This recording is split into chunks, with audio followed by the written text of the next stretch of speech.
आइए तो आज आपको एक बड़ी खबर बता रहे हैं। ये खबर है जो आपके दिल को दहला देगी। एक तरफ जहां बिहारियों पर हमले हो रहे हैं, ये कोई नई बात नहीं है। लालू जी की सरकार में भी बिहारियों पर हमले होते रहे हैं, अब नीतीश कुमार की सरकार में भी बिहारियों पर हमले हो रहे हैं, लेकिन सरकार जो है सरकार को सुनाई नहीं देता है। सरकार जब बिहार में हत्या होती है, बिहार में कोई बड़ा कांड होता है, तो नीतीश कुमार यही कहते हैं कि हम इस बात को नहीं जानते, हम इस बात को नहीं सुने हैं। आज जिस तरह से बिहारियों के बारे में उनसे जानकारी ली गई, पूछा गया, पत्रकारों ने जब उनसे पूछा कि तमिलनाडु में बिहारियों को तलवार और कुल्हाड़ी से काटा जा रहा है, जिसमें अब तक 12 बिहारियों की मौत हो चुकी है, सगे भाइयों की भी 2 सगे भाइयों की मौत हो चुकी है। वीडियो भी सामने आ रहा है कि कुल्हाड़ी से किस तरह से बिहारियों को काटा जा रहा है। लेकिन नीतीश कुमार से जब इस बारे में जानकारी ली जाती है तो नीतीश कुमार कहते हैं कि अभी इस बारे में मुझे जानकारी नहीं मिली है, मैं इस बात को पता करता हूं। तो बताइए कितनी बेशर्म की बात है, कितनी खराब बात है कि जहां एक तरफ बिहारियों की हत्या हो रही है और दूसरी तरफ नीतीश कुमार सो रहे हैं। तो ये बिहारियों के लिए बहुत अपमानजनक बात है, शर्मसार करने वाली बात है कि बिहारियों की हत्या हो और बिहार के सरकार को पता नहीं हो।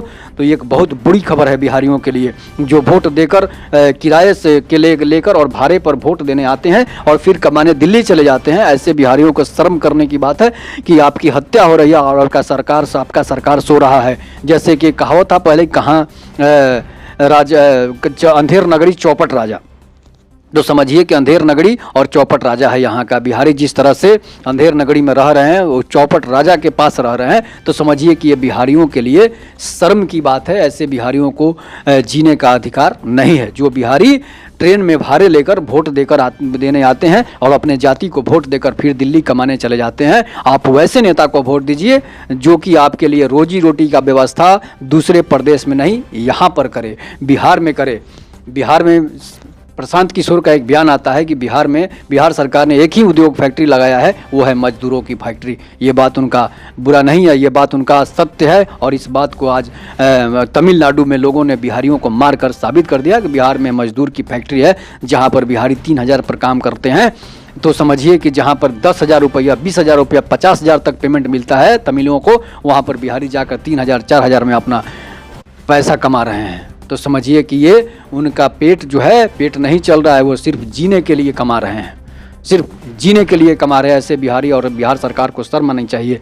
और दूसरी तरफ जो दूसरी घटना है बिहार की, जहां पर सेना का अपमान किया जाता है, जहां पर सेना के शहीद के नाम पर अगर शहीद की मूर्ति लगाई जाती है तो वहां पर मूर्ति नहीं लगाने दिया जाता है, उन पर SC ST एक्ट दर्ज कर दिया जाता है। उनके पिता को पुलिस मारते हुए घसीट कर ले जा रही है, जिसका पिता अपने शहीद बेटे को की मूर्ति स्थापना करने के लिए बिहार में उसके लिए मूर्ति स्थापना करने के लिए जहाँ पर लड़ता है, वहाँ पर उसको SC ST एक्ट में फंसाकर उसे घसीटते हुए जेल ले जाया जा रहा है। जहाँ का थानेदार ऐसा हो, समझिए कि सेना के शहीद का अपमान कर रहा है, उस बिहार में कौन रह सकता है? उस बिहार में रहने के लिए बिहारियों के लिए कोई जगह नहीं है।